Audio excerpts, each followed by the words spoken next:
Mangke to Gus pepundhen kula Ndara Jaya Prasta saha Ndara kula Raden Harya Raja Bali. Sak sampunipun lenggah kanthi prayogi katuran panakrami. Bekti kula kunjuk Den. Amit sewu Agunung Kakrama Kaki Semar. Yen to Kaki Semar ngaturake sungkem marang aku kepeksa ora tak tampa jalaran. Kaki Semar kuwi senajan titah swantah nanging batine tan prabida marang Sang Udipati. Pun mboten sah ngalem kula, mangke nek kula dialem-alem anak kula krungu do ngingkrik-ingkrik.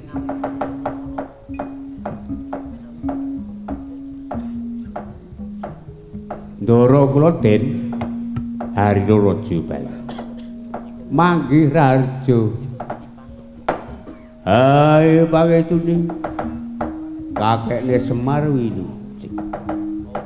Kaya ora ana sawiji apa kakek. Syukur binagi sewu.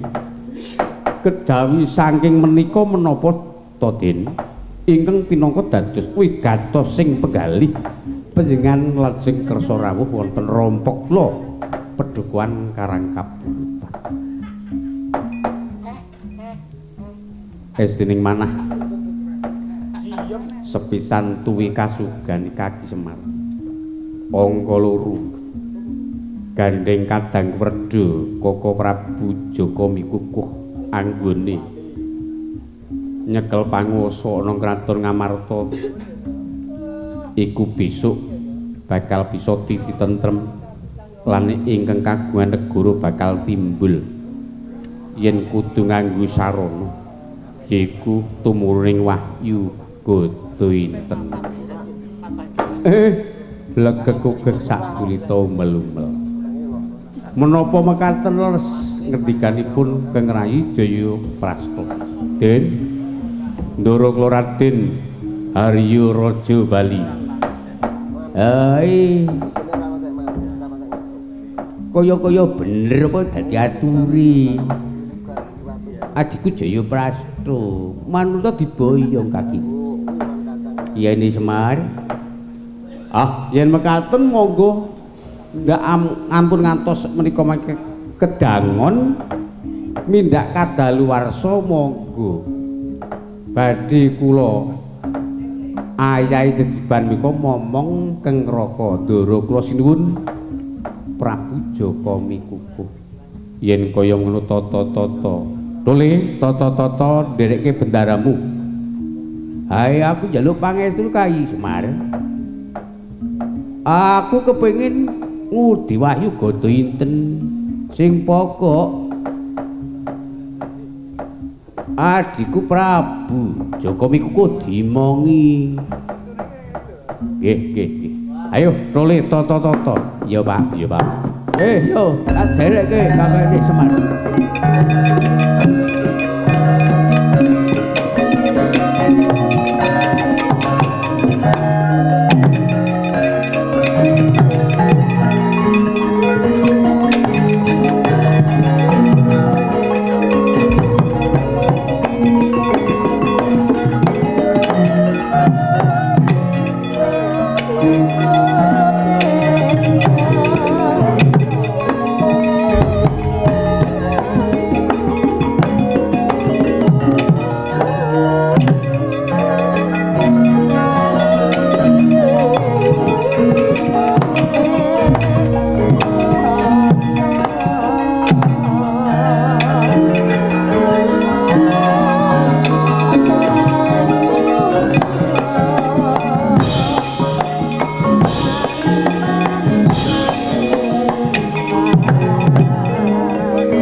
Raden Jaya Prasna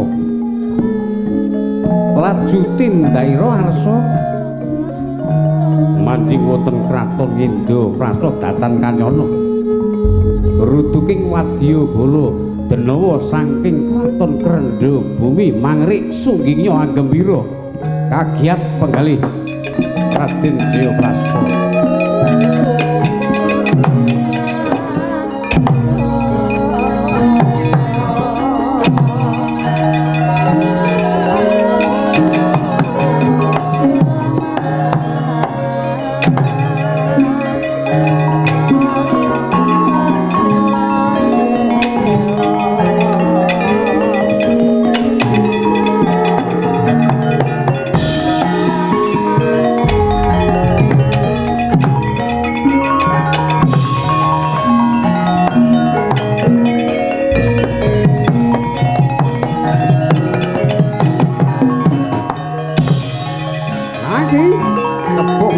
Kaya mangap wae lah kabeh.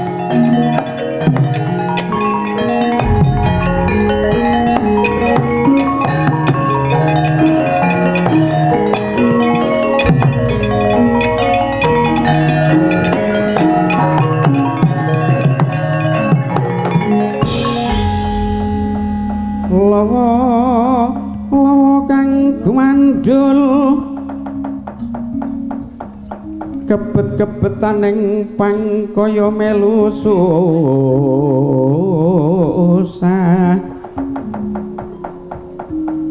pandene sang Pandu putra duk haminta nagri Ngastina mring Prakurawa yayah melu sedih kingkin rinten pantara dalu yayah Sekar Tanjung amblasah ambelasa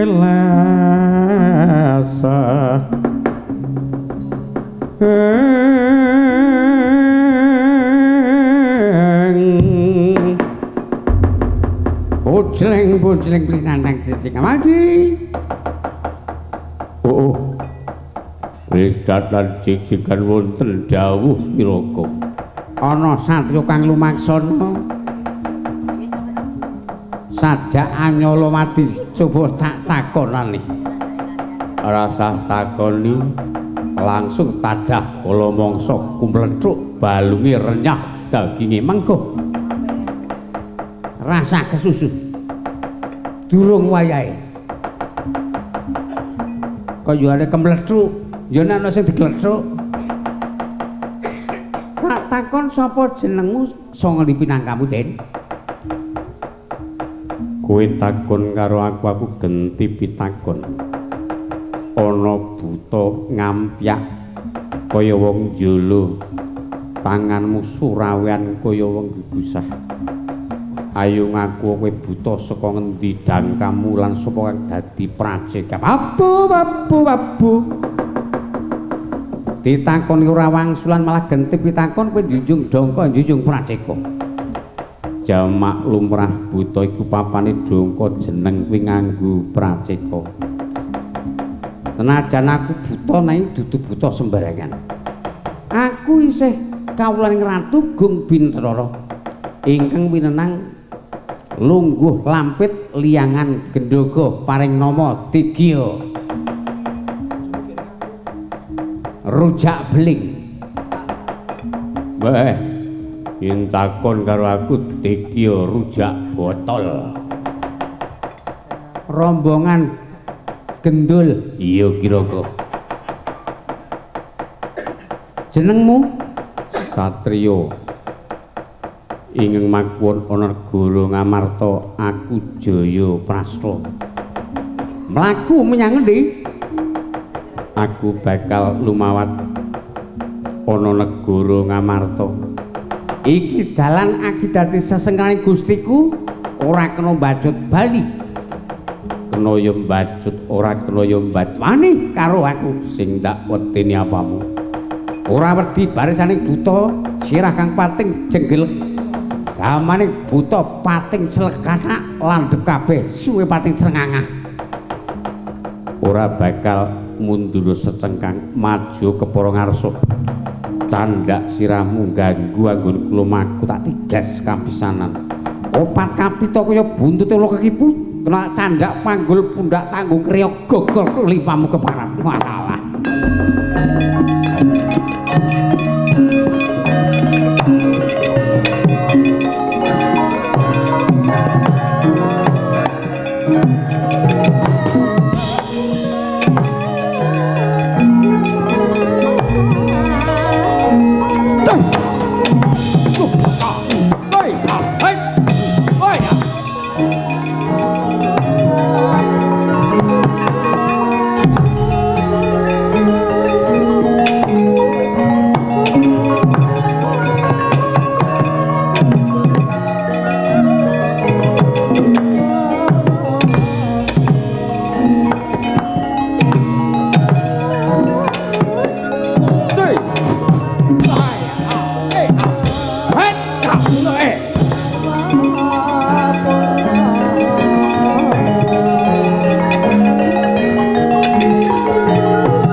Niwas Marbodrono Sigra Matkaji Kumbala Geni Wadya Bala Denawa bubar mawon tanpa ketandha.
Rumangsang wayah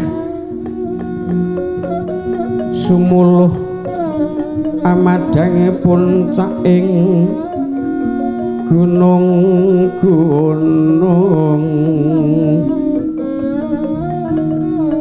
sirna kumedhaping Kartika kasorotan iwang pratangga mijil Pratandha wis gagat rahina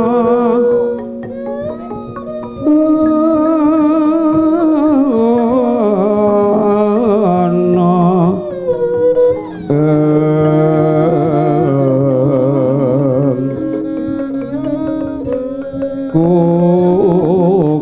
kang munya sesauran mungging reksa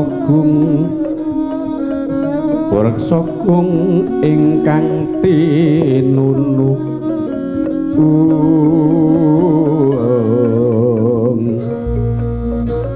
suaring kukil anggondo arum candranira katikang jolodo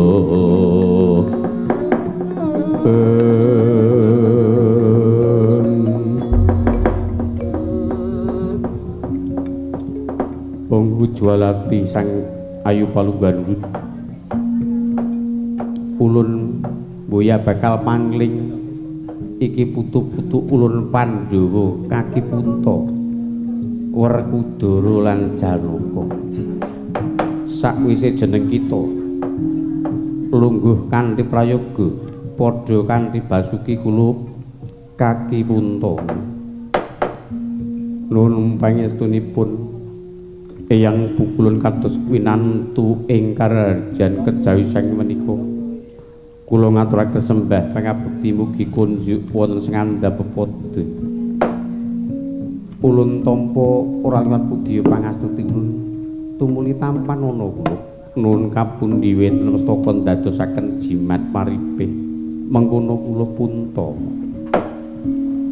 Arjuna padha kanthi Arjuna nuwun pangestunipun Kanjeng Eyang Bukulun winantu ing kararjan sembah bekti kula kunjuk Bukulun ya ulun tampa lan budya pangastuti ulun tampan ana kula nuwun kapundi wenten mestaka sena padha slamet langkumu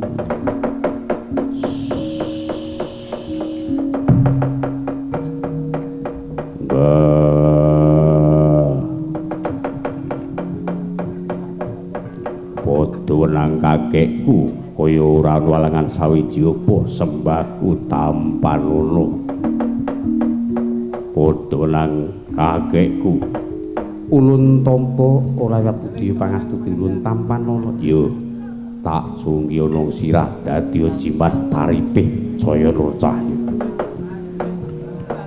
kajaba sangka iku mengkota kula punta lan kabeh wae jeneng kita munggah kayangan ngundarandir bawana ya kasebut ing alang-alang kemitir apa to marmane jeneng sira ngadhep ana ngarsa ulun kepareng matur lepat nyuwun Gusti samudra pangangsami estunipun anggen kula sowan wonten ngarsanipun Eyang Bukulun menika badhe nyuwun priksa werdinipun pusaka Jamus Kalimasada mekaten Eyang Bukulun oh mengkono kula iku sak nyatane jeneng kita bakal nampa wejangan Klimasada iku sak nyatane durung titiwancine mergo anggone nampa kudu bebarengan marang garwa kita si Rara Durpati mengkono kula punta yaning talaga kanthi langit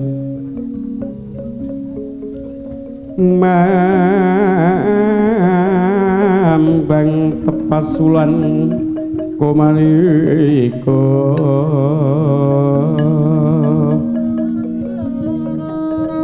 lintang kusuma yana sumawur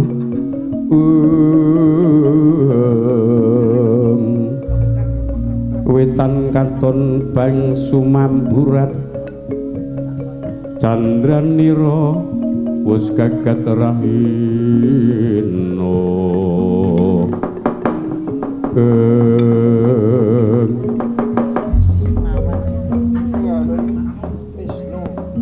sampun terang terwaca menggah menapa dados dawuhipun Eyang Bukulun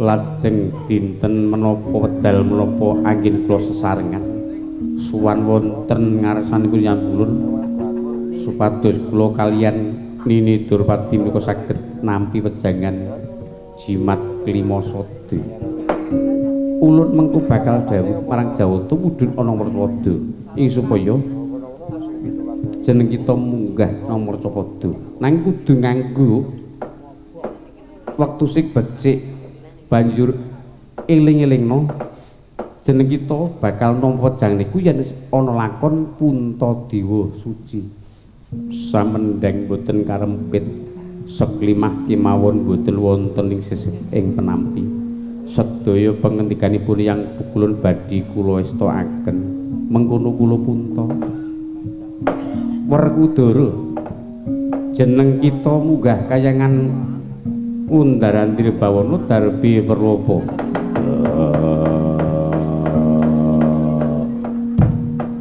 padha nang kakekku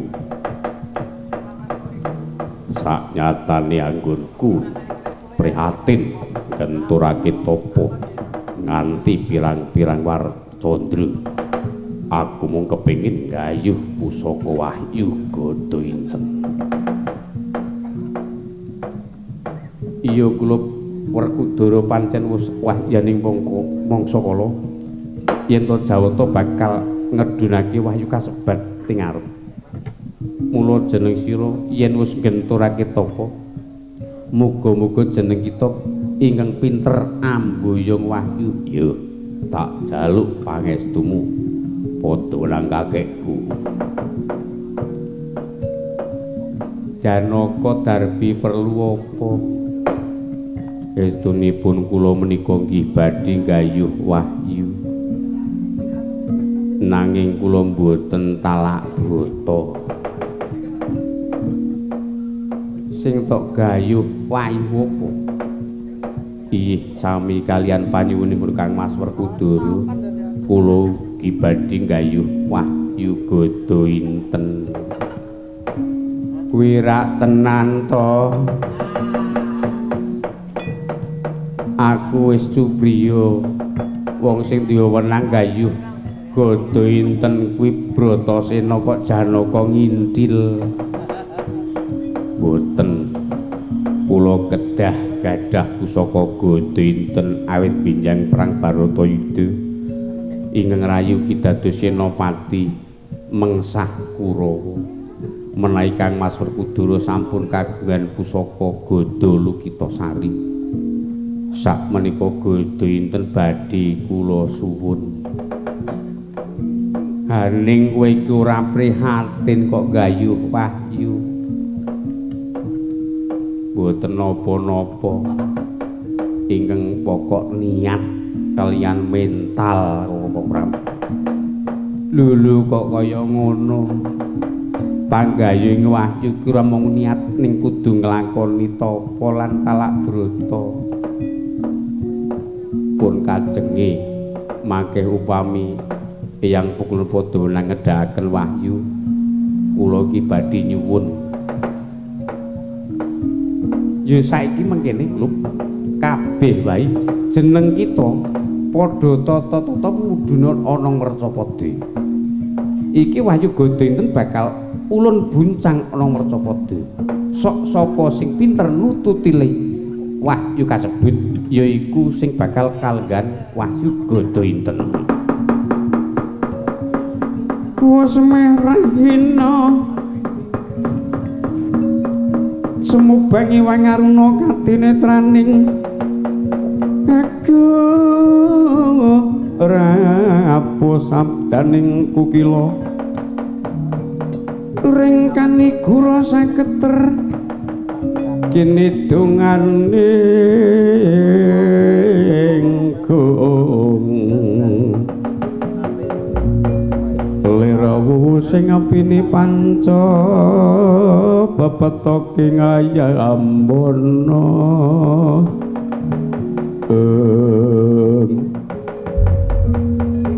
kocapo kancarita wahyu godenen sigra kacandak pukulun padha nang sakyang pukulun padha nang sigra ambuncang wahyu godho inten saknyatane wahyu iku bobote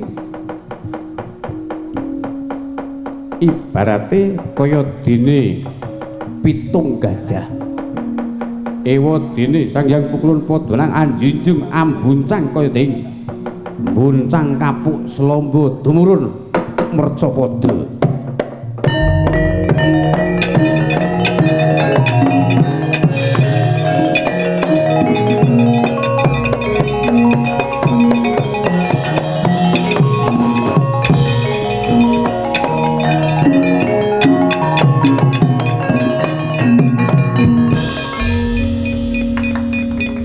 Jeneng kita mudhuna mercapada gagi tututana gada inten pangestu putuko ing kula suwun pangestu panjenengan kula suwun wah padha kakekku aku jel pamit.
Mergo tamjuring warih kumelep ping tirta kumelep ing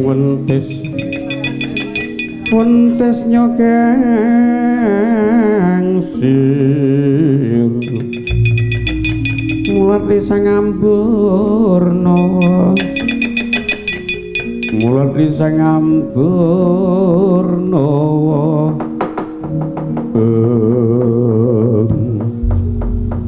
wis tumurun mercapada wahyu gada inten. Raden Arjuna arsa anungka plajane wahyu gada inten. Raden Haryawerkudara ugi badhe anututi telonjonging wahyu. Sami-sami sekti mawuru. Ing kono Raden Janaka murih rancaking saksana sigra matekaji sepi angin. Raden Werkudara matekaji Bandung Bandawasa sami panjang.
Tuntum embre ganggeng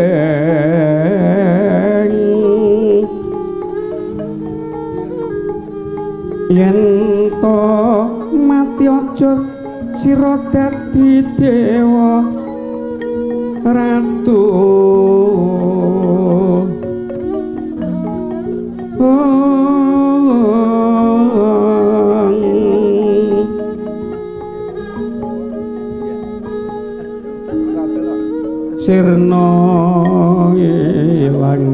manisi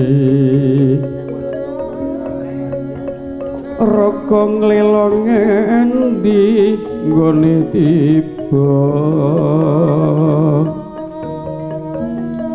upayanen swarga kang minulya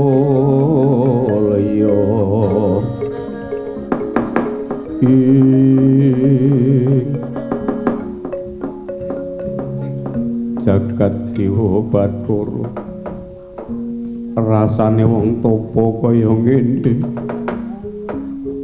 aduh padaranku perih mongko aku oleh 3 dina kok kaya ngene rasane aduh dewa kula nyuwun pengayoman dewa kula nyuwun pengayoman dewa kula nyuwun godha inten dewa Duryudana duk mangsing runanggana ngulancang senagya gumulung ing asta pusaka Gadalukita Sari kinarya manjing telenging ayudha mulat pisang satru sekti kocapo kacarita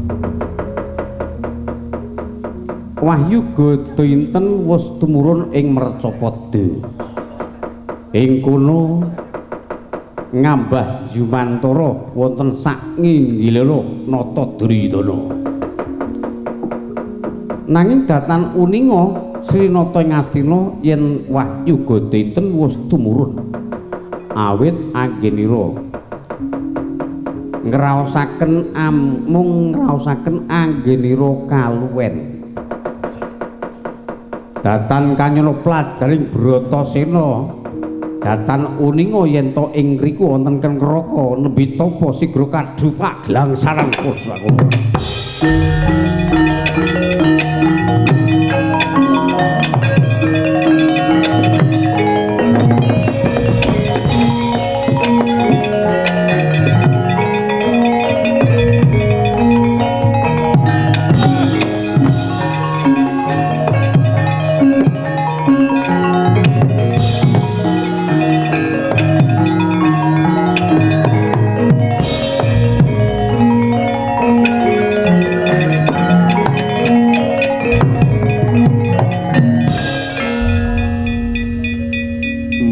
kados Koko Prabu Duryudana kenging menapa kok gladran aduh kula niku pun tiyang luwe malah ketendang Yayi Werkudara panjenengan manjing wonten wana wonten wigatos menapa Koko Prabu Yayi kula menika gayuh Gada inten yen ngono nunggal karep sami kalian Bratasena ugi gayuh Wahyu nanging dados kawuningan bilih Wahyu menika sampun tumurun ngendikanipun yang padha wenang ingkang sampun ngedhakaken Wahyu sok sinten ing saged nututi plajaring Wahyu Gada inten menika badhe saged kalenggan yen mekaten kula badhe mlajar nututi Gada inten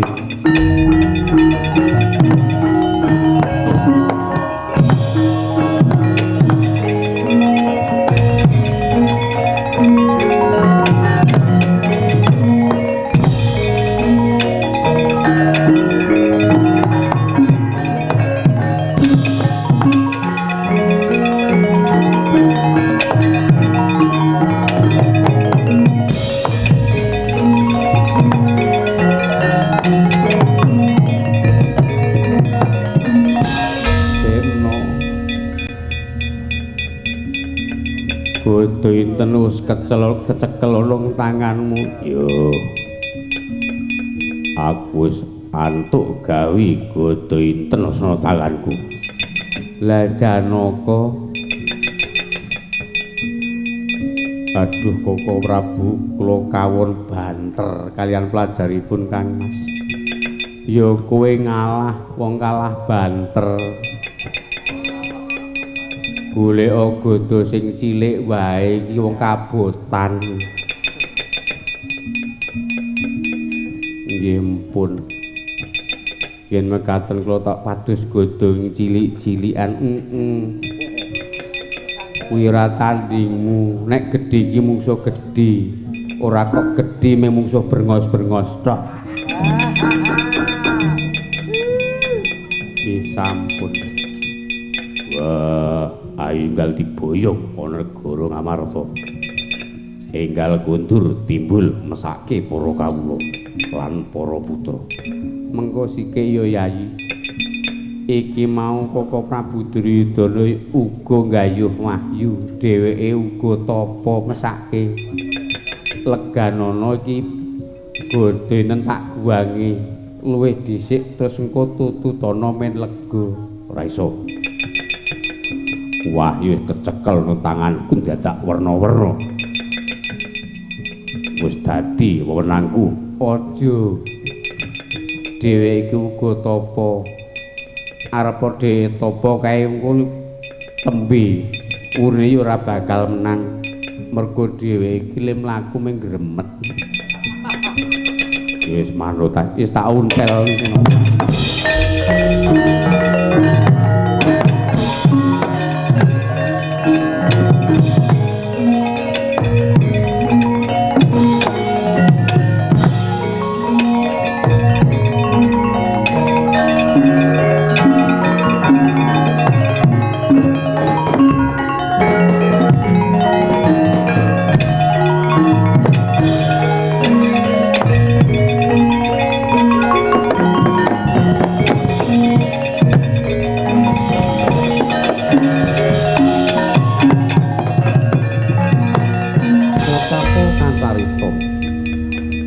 Sigra kabuncang malih kaliyan Keng Rakanata Puntadewa.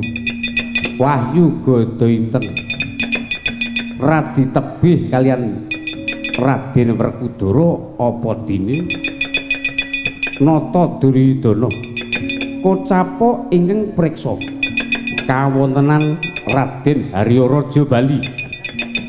Sakanya priksa Wahyu Gada Inten sigra mawar amur marang Wahyu Gada Inten. Wis priksa yen to iku Gada Inten sigra manjing kaasta isining gada. Gada Inten sigra kapendhet isining wahyu. Akhir tembene yen to Wahyu Gada Inten isine manjing wonten negari Ngamarta kinarya sipat kandel perang Baratayuda.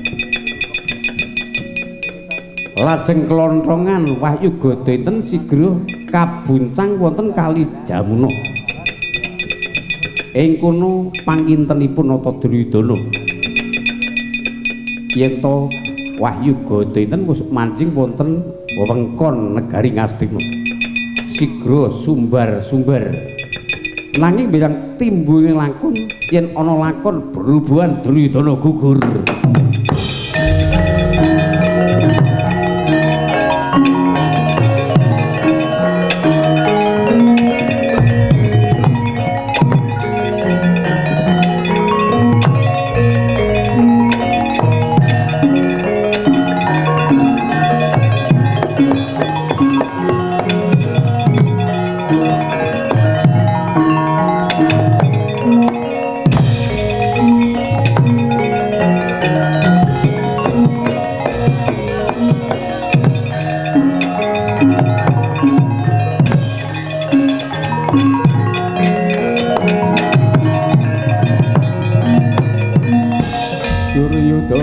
Duk mangsa ing ronanggana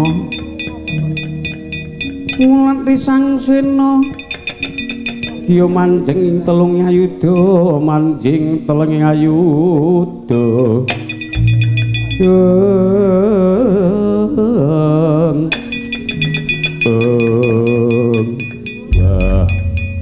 Yai Sino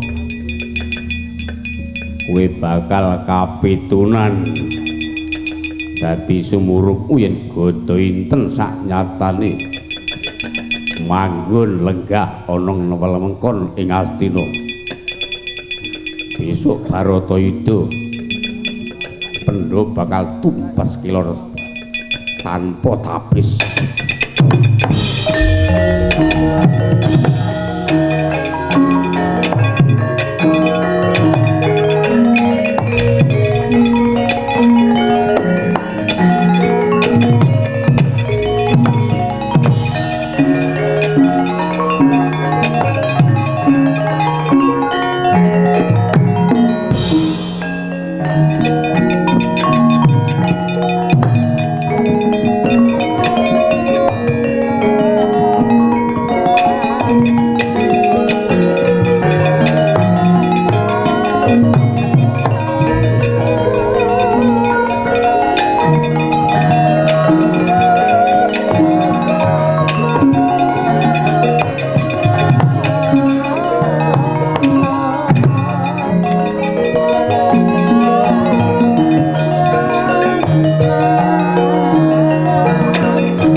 Dewa Pamekas apa dene adikku Resi Sebit Lontar. Resi sekabat Sebit Lontar jeneng kita wis padha mlumpuk. Saiki aku tak takon karo adikku Dewa Pamekas. Anggonmu njaluk wejangan senjata cakra kepiye? Aduh, Jan. Wonten daulatipun nanging boten wonten bejanipun lho. Sebabe rikala semanten kula menika malah dados Bandayuda jalan Senopati Ndarawati digdaya nanging kalih yudanipun ingkang rayi menika sedaya mundur lajeng Kresna mlajar terus durung nampa wejangan nggih dereng wah jan sakmenika ngaten kemawon kula pasrahaken dhateng panjenengan kados pundi menika wae. Yes ing kaya ngono yen sekopan ndugaku yen Bathara Kresna mesti mlayu ana Mandura goleki.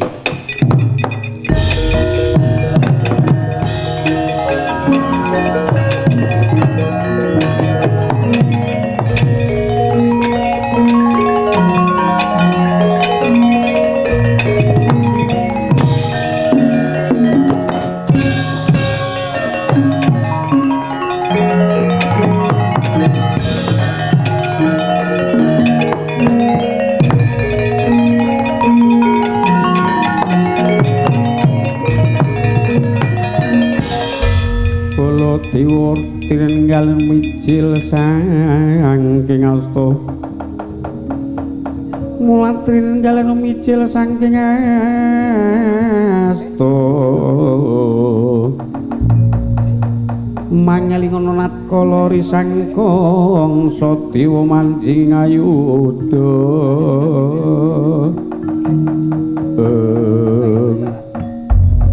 jagat diobat Yayi Kresna kula Koko Prabu kok mlayu-mlayu inggih ngaturaken kawuningan kepareng kula matur purwa madya ngantos kusana natkala semanten wonten Ndarawati dipun rembag bab murcanipun Yayi Puntadewa saengga Kraton Ngamarta menika dipun jelegi Nalendra Enggal ingkang jejuluk Prabu Jaka Mikukuh. Wusana pepanggihan wonten Ndarawati wonten Resi Dewa Pamungkas. Piyambakipun namung badhe nyuwun werdinipun senjata cakra.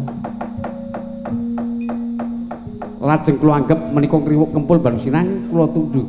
Nanging kula kawon Bandayuda. Lah sanyatane Yayi Kresna mejang senjata cakra merdeki sapa ora? Mboten saged. Wong duwe kok ora ngerti. Lah Koko Prabu ngertos menawa aku ya ora ngerti. Guys, pokoknya ini rombongan wong bodho-bodho. Tak goleki sinuwun wajan.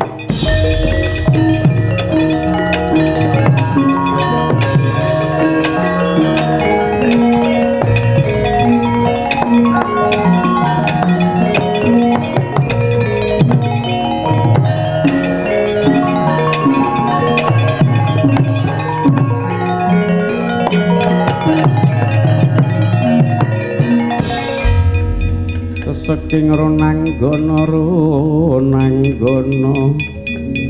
gawe kelar sira wang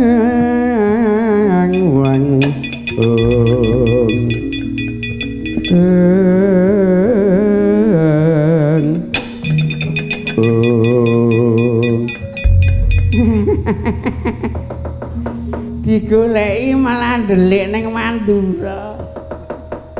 Pripun ha niki malah kakang kula Begawan Dewa Sekti kula jek mriki. Wong kula niku budidaya nggih temenanan ning dipaedo kalih kakang kula kersanipun kakang kula ndangu piyambak. Iki ya Kresna. Nggih menika Dewa Pamungkas menika kadangipun wedhot Dewa Sekti. Aku tak takon. Dos pundi sinuwun Mandura? Ngerti karo aku ngertos mawon. Ingan menika sinuwun Baladewa kagungan Nenggala. Aku tak takon, sing njaluk wejangan senjata cakra ki sapa? Anggih kakang kula Dewa Sekti. Iki kakangmu? Nggih. Nuwun sewu sinuwun. Estunipun kula ngibadi nyuwun wejangan senjata cakra. Ya wis tak wejang. Tak wejang yen bab senjata cakra. Nanging aku njaluk ijol. Lintunipun menapa njaluk ijol kowe wong loro kudu bisa merdekake werdine ireng karo putih. Luwih-luwih kakangmu sing ngersake saiki kakangmu sing kon merdekake ireng karo putih. Neng meng bab ireng kalih putih kula saged. Aku ora butuh dapurmu. Aku butuh kakangmu. Rasa maksulan.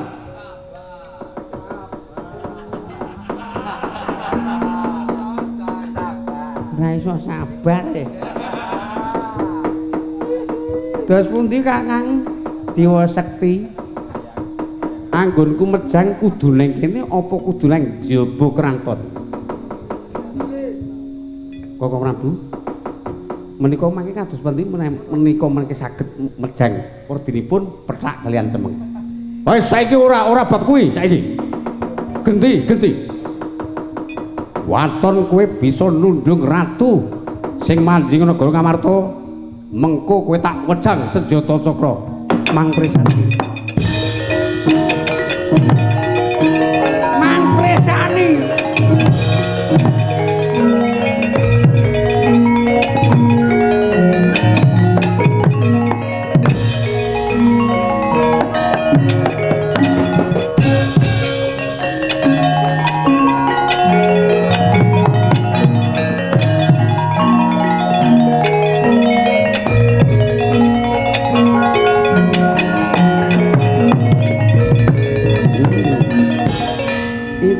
Ratu Ngamarta, ratu anyaran.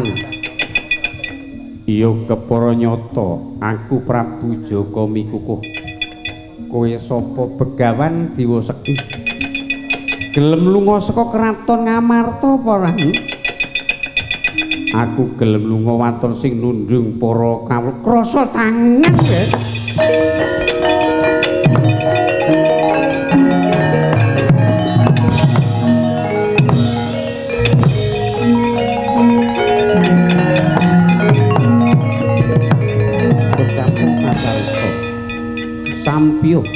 Pramedya perang Bandawalapati. Prabu Jaka mikukuh isal kakedhepaken sareng kaliyan Begawan Dewa Sekti Pranyata Badar padha salalika. Prabu Jaka mikukuh Badar Raden Abimanyu Begawan Dewa Sekti Badar Raden Nekula.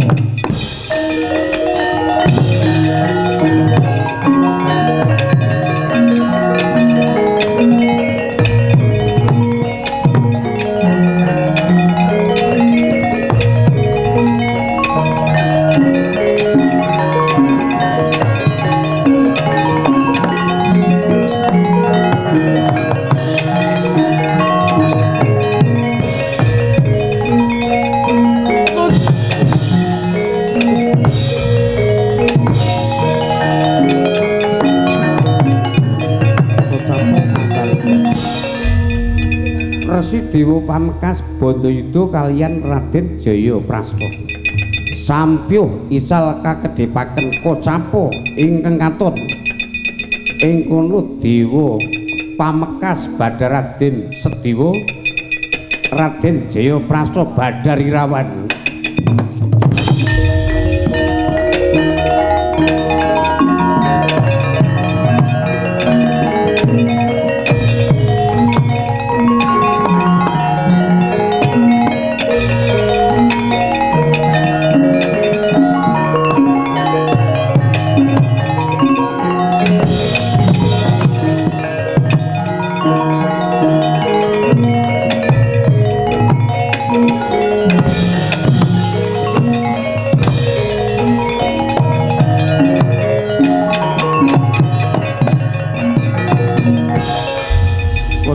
Pacarto Raden Arya Raja Bali Pancakara kaliyan Resi Sekabat Sebit Lontar ical kakedhepaken sampyuh anggil Bandayuda. Sekabat Sebit Lontar ing kono Badar Raden Wisanggeni Raden Arya Raja Bali Badar Raden Antasena.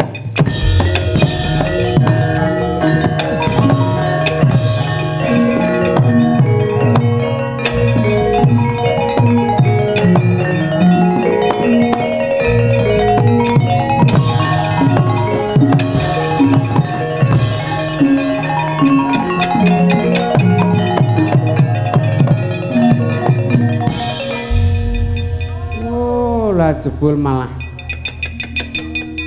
Kakang Antasena wedhus iki. Walah jebul kowe to iki sing dadi Sebit Lontar cempe iki.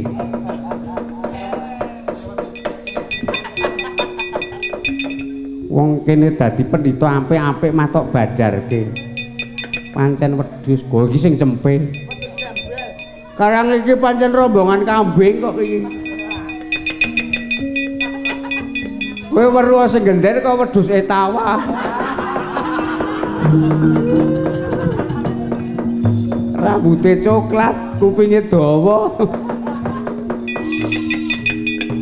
Piye? Ya saiki ngene. Gandeng aku soleh gawe bisa mboyong isining godho inten diaturake karo pepundhen. Iki para pundhen padha gondoro wis iki sampe prayoga.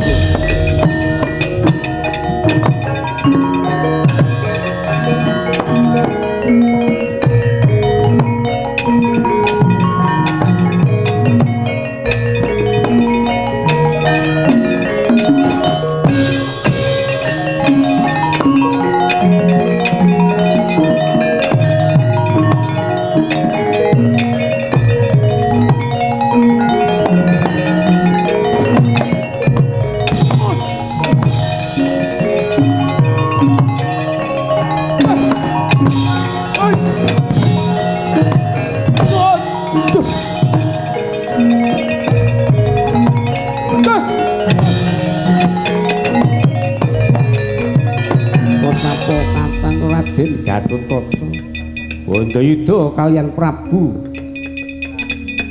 Dewa Pertala Nalindra saking Krendha bumi saknyatane niku Kang Raka Raden Antarja.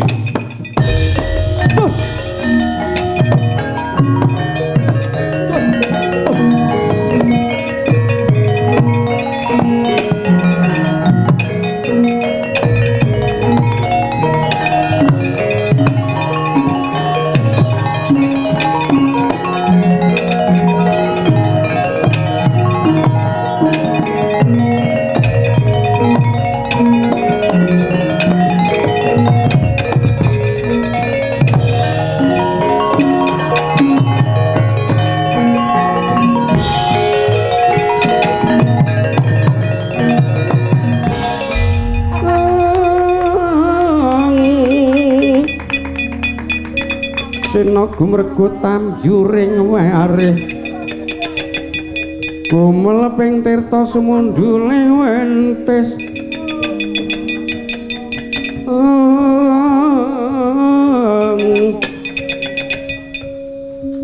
mulatori sang Ambarnawa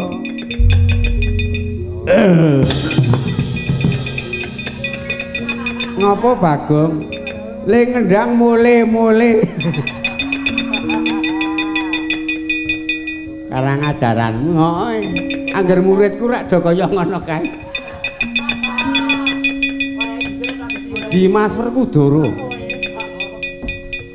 Lideng Kakang Kopo Pandhawa wis pinter mboyong wahyu godho enten ya nanging sisaning angkara murka tak pasrahke marang Siadi lungguh sing kepenak mangko tak jangkai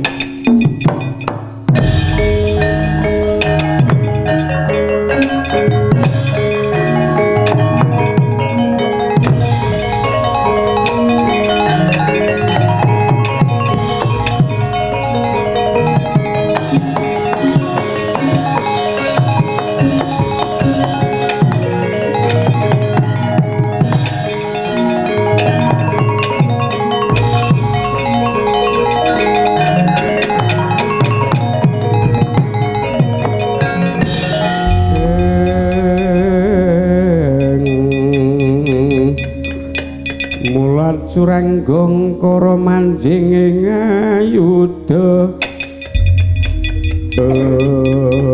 Wadalah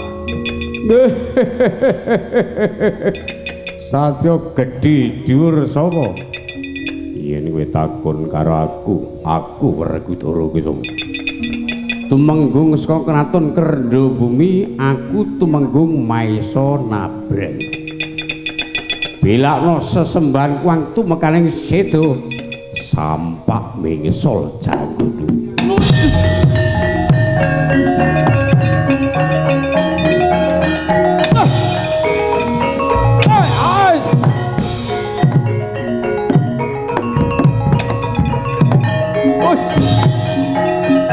tanda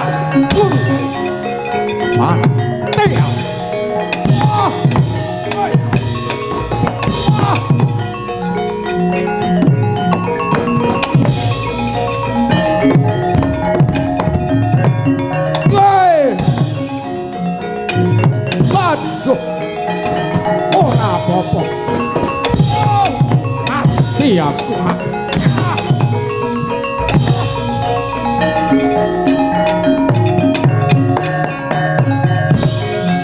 aduh Werkudara Jara aku tak mlayu ora tak culke tak guani tiba segara dadi panganing minut dipundhang kamu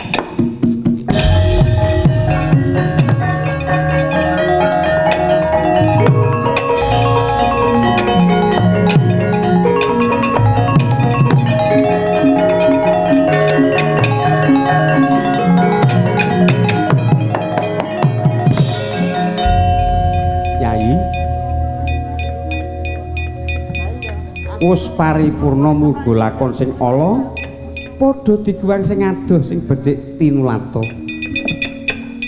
ayo padha kumpul marang para kadang merga Pandhawa wis pinter mboyong wahyu godha inten padha kumpul pasang asesanti jaya-jaya Wijayanti rahayu kang pinanggih Wuryai tak diriki Kresna kakangku